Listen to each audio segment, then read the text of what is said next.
Each project is very proud to list this Tektronix TLS216 digital logic scope. It's a color scope, and it's a beautiful unit. It does work fine. I'm gonna power it up so you can see how it works. We actually don't have any of the probes, but even if we did have, we don't know how to operate it.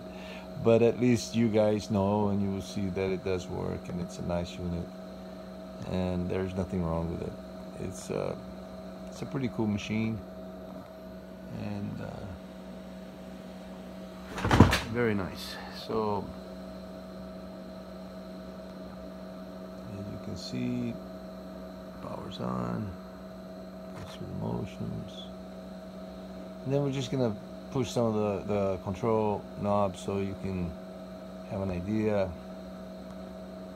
You know, it responds to all controls, so that's a nice thing. And the screen is very sharp, so it's a nice unit. There you go. So it's a version 1.0.2e, options 13.1F, and power on, self-check passed. So it's got nothing wrong with it. Everything's fine. Everything works. So I'm just gonna start pushing some buttons and see what happens, because we don't really understand how to make this thing work. And you guys will probably understand better than we do. But basically, it does, as you see, it does respond. It does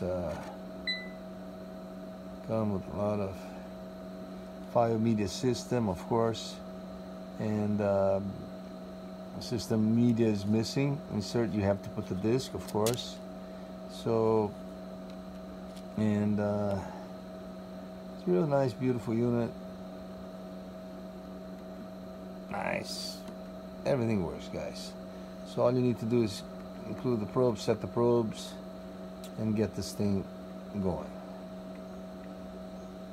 As you can see, lines do go, and then if you want to capture, you capture. I think that's how you say it. And all the buttons go. That's it. Thank you so much. As you see, the probes are off. It says there, right there, there are no probes. Thank you. Get it while it lasts.